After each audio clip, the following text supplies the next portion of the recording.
No final das contas, muito nova, né? A Bíblia fala que é melhor casar do que se abrasar, mas você tem que fazer isso com a pessoa certa. E foi quando eu caí em pecado, caí em fornicação.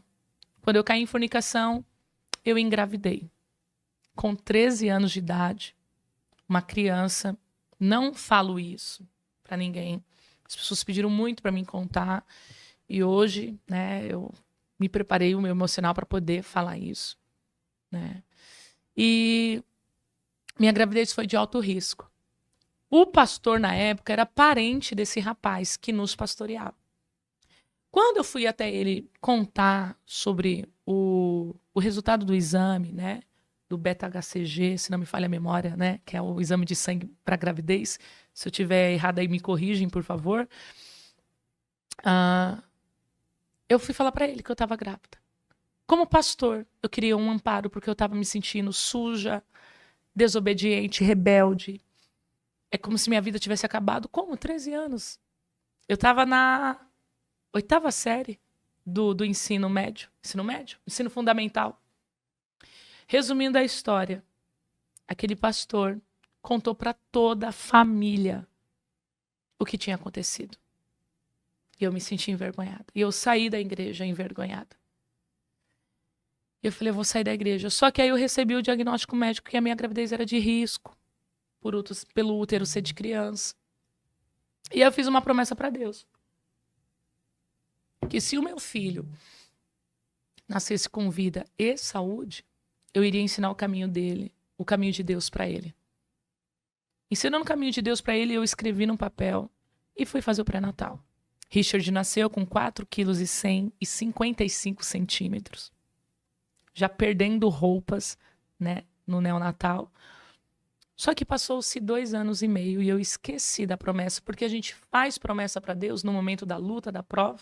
É quando tudo fica bom, a gente esquece. E ali, eu tinha um chamado. Deus já havia me escolhido desde o ventre da minha mãe, lembra? Gerada na costela, entre as costelas. Sim. Quase fui para a mão do juizado de menor. Molestada, perdi meu pai numa chacina. Então, eu já tinha tudo para ser alguém de Deus. Uma improvável, porque Deus sempre escolhe quem é improvável. Deus não escolhe o bom, Deus escolhe o ruim, o quebrado, o destruído. Né? O sem futuro. É esses que Deus escolhe. Deus é especialista em pegar em quem é lixo e tornar em luxo. E ali a gente pegou. Eu esqueci. Cheguei num culto, Deus pegou uma pastora e disse: Ingrid, você tá firme com Jesus? E eu disse: não tô.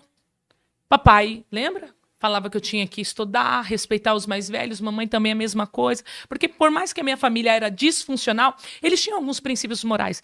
E ele disse, respeita os mais velhos. Eu virei para a pastora, eu disse, não tô firme. Ela falou, pois volte para Deus pelo amor, porque se você voltar pela dor, vai ser mais difícil.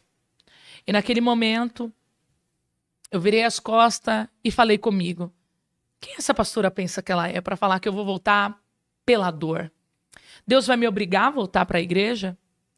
Deus vai fazer com que eu entre na igreja numa cadeira de roda, em cima de um leito, de um hospital? Deus vai pôr a mão na minha vida? Eu não sou obrigada, eu não quero ir para a igreja agora, eu não tenho tempo, eu sou nova.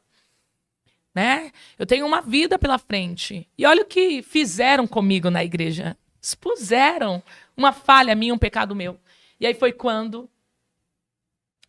Passado-se esse tempo, o Richard e Davi, coloquei Davi porque é amado por Deus, amado de Deus.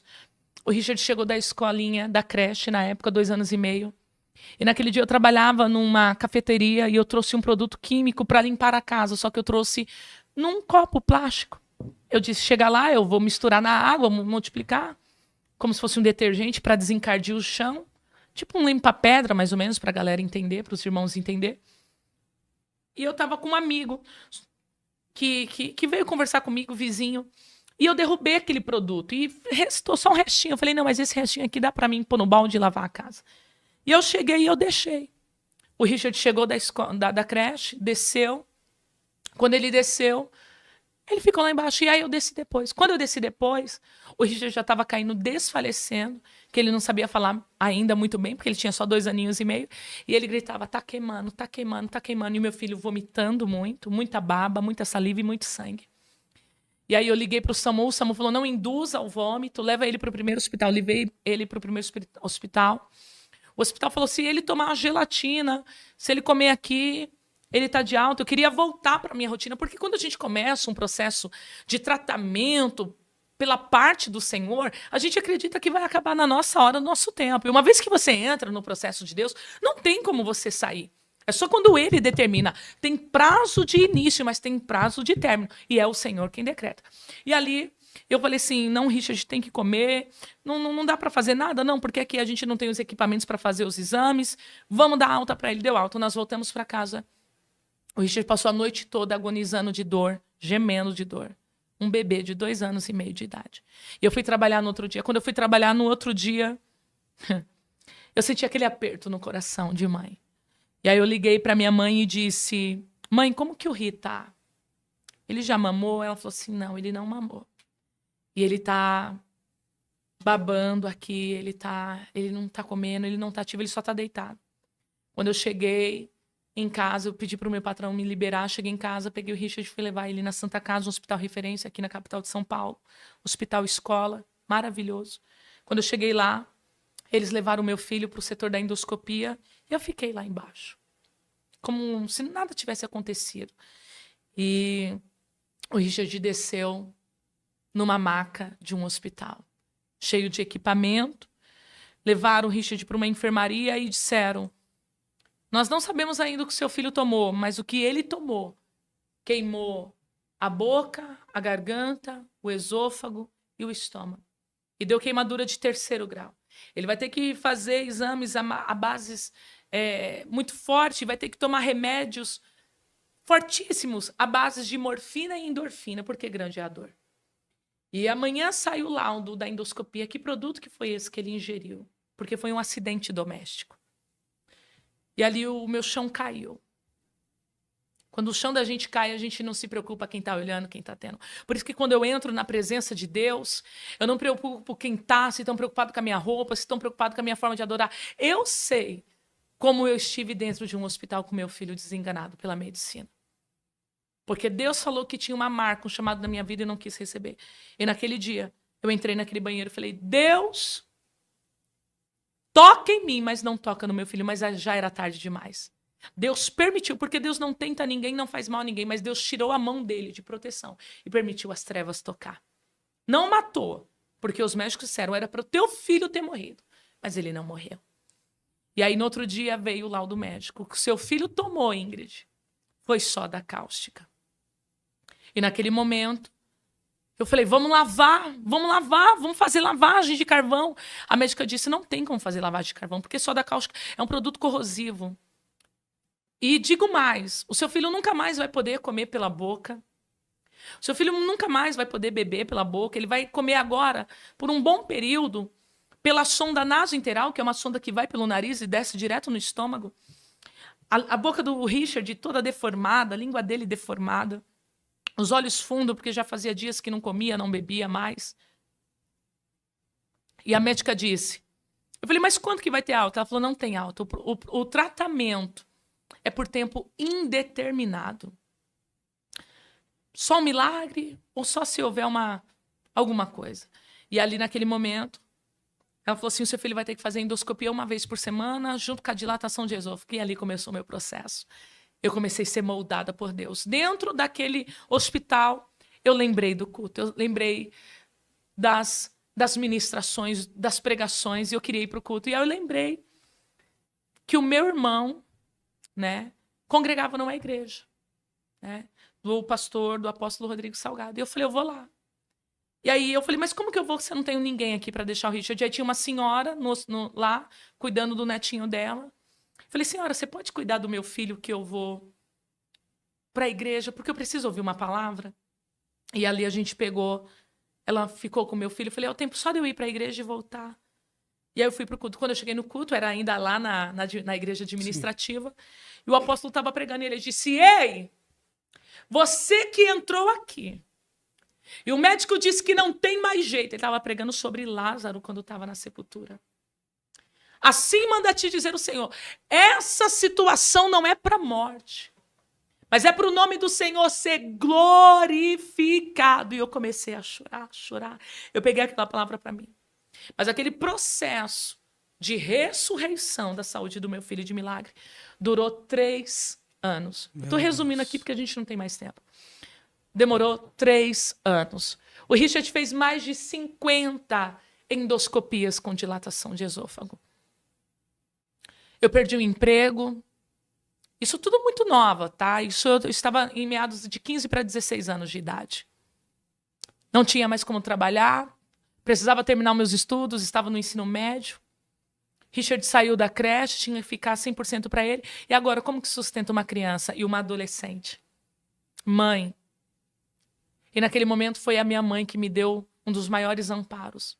O meu tio que morreu de câncer, salvo, batizado num leito de hospital, porque eu falei, Deus, o Senhor falou que ia salvar toda a minha família. Deus falou, salvar não significa manter vivo aqui nesse plano físico. Salvar é manter vivo e em paz nesse plano espiritual. Meu tio, mesmo alcoólatra, é ele quem comprava o leite do Richard, é ele quem comprava as comidinhas para o Richard comer no equipo da sonda. Era ele. Era ele quem comprava as coisas. E aí eu voltei para a igreja, pela dor. Nossa. Do jeito que a pastora falou. E eu orava muito para Deus curar meu filho, e Deus não curava meu filho. Eu lembro uma vez, sentada lá, onde a gente comia com o apóstolo, terminava os cultos, né, de manhã, ele fazia o almoço para a gente comer. Isso eu nunca contei para ninguém. E se tiver alguém assistindo da Pleno, recebe esse testemunho. Às vezes eu ia para o culto de manhã, porque eu não tinha o que comer em casa. E às vezes eu saía da minha casa e atravessava a Avenida 1 a pé com o Richard no colo. Era a forma que Jesus me fisgou pela isca. O apóstolo, um pastor, nunca negou nada. A gente da gente sentava, a gente comia. E eu ficava para o culto da tarde. Eu ficava no culto da tarde. Aí eu comia, algum irmão pagava alguma cantina para mim. E eu ficava para o culto da noite. E Deus não curava. E um dia o apóstolo falou assim, começa a apresentar a comida do teu filho. Começa a consagrar a comida do teu filho. Começa a agradecer, porque houve uma melhora. O Richard saiu da sonda e começou a comer pastoso, mas entalava muito. E aí foi quando eu comecei a buscar e eu me tornei obreira da casa do Senhor. Irmã Marlene, na época ela conduzia o louvor da tarde da bênção. Eu na porta da igreja, ela falou assim, por que você não vem ajudar a gente na tarde da bênção? E aí eu lembrei da igreja que havia me excluído porque eu tinha caído em pecado. Do irmão que compartilhou uma queda minha, quebrando uma ética. Mas eu entendo, não tinha sabedoria. E perdoei ele. E eu comecei a fazer a obra. E então eu parei de pedir para Deus curar o meu filho. Eu tinha pouca condição financeira, bem dizer nada, eu não tinha nada. E às vezes eu ia para o culto lá na Pleno. E eu pegava um irmão e dizia, me empresta R$6, na época a passagem era R$3. Me empresta R$6 para mim levar meu filho. Aí eu tinha que explicar toda a história. Era como se Deus sempre me levasse para o Val de Jaboque. Era como se Deus sempre me levasse para o Peniel para ter um encontro comigo. Às vezes o irmão não me emprestava R$6, ele me emprestava 10. Sobrava R$4. Eu falava, o que eu vou fazer com esses R$4? Vou guardar para a próxima passagem? Vou comprar uma fruta e um legumes para o Richard comer? Vou comprar um lanche para mim, porque eu vou passar o dia todo no hospital? Isso com 16 anos de idade para 17 anos. Às vezes o irmão, eu pedi emprestado sem ter condições de devolver. Quantos irmãos me ajudou? Uma vez entrei no ônibus, o Richard agitado, porque ele tomava muita anestesia. Já sofri racismo. E ele agitado, tadinho. Meu Deus, uma criança fazer uma endoscopia por semana, gente, é muito sofrido, é muito judiante. E eu dei um suquinho pra ele. Quando eu dei o suco, ele tacou e caiu numa senhora. A senhora virou e falou, sua negrinha. E eu tava indo pro hospital com o Richard.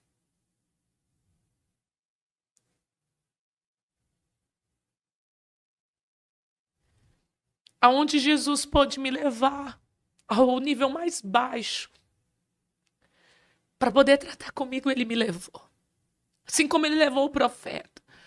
Na casa do oleiro, ele me levou. E ali naquele momento, fui para o hospital, debaixo de humilhação, sem pai para defender, sem ninguém. Mas eu sabia que a presença do Espírito Santo estava ali. Quando foi na 55ª endoscopia, já estava casada. Deus me deu um marido que me amou e me ama de verdade. Que acreditou em mim. Mesmo não sabendo falar direito, se comportar, se vestir. Eu falava, eu quero um homem que vai me tratar como princesa. Não que vai me usar. E o primeiro nome que ele me chamou foi de princesa. E ele me abraçou. E aí eu fui fazer a 55ª endoscopia, eu tenho lado até hoje. Quando cheguei, houve um alvoroço no setor da endoscopia da Santa Casa. Tenho provas. Depois eu mando a imagem para você colocar aí. E o laudo médico veio com o diretor da endoscopia dizendo, mãe, vem cá, você que é a mãe do Richard? Eu falei, sou. E nisso tinha outras crianças que também tinham tomado soda cáustica e estavam fazendo tratamento há mais de 10 anos, 15 anos. O Richard tinha 3 anos fazendo tratamento. Crianças que ficou com a boca deformada, a boca do Richard voltou ao normal, a língua do Richard voltou ao normal. Eles me chamaram e disseram, olha, a gente não sabe o que aconteceu, mas está cicatrizado por dentro. Meu Deus. O Richard está recebendo alta do tratamento dele. Meu Deus do céu. Naquele dia eu glorifiquei ao Senhor. E eu nunca mais saí da presença de Deus. Nunca mais. E não saio da presença do Senhor.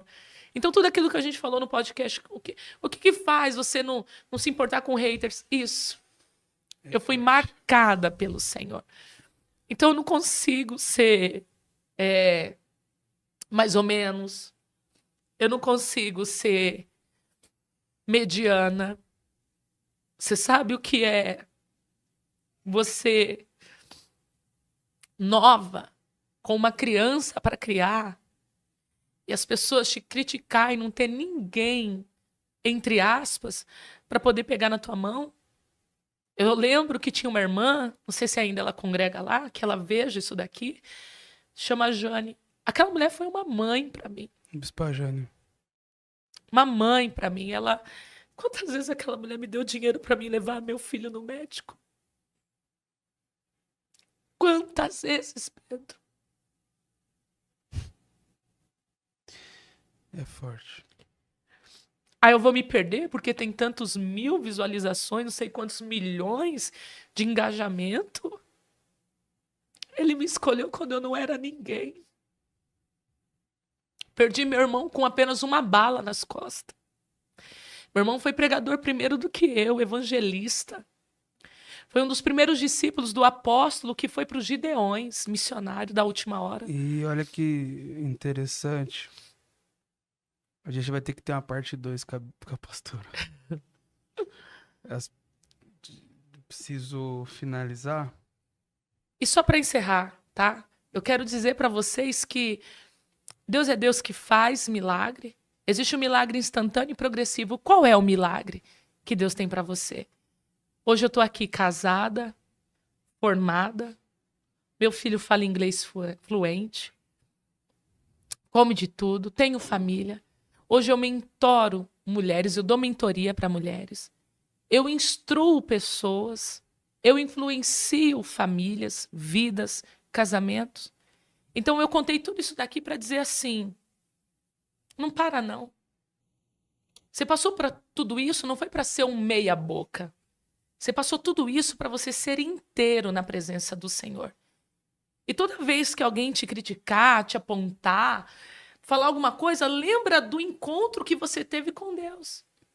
Jacó teve um encontro, José teve um encontro, Daniel teve um encontro, você teve um encontro com Deus. E quem tem um encontro com Deus não pode se perder por qualquer comentário, por qualquer frase, por qualquer opinião.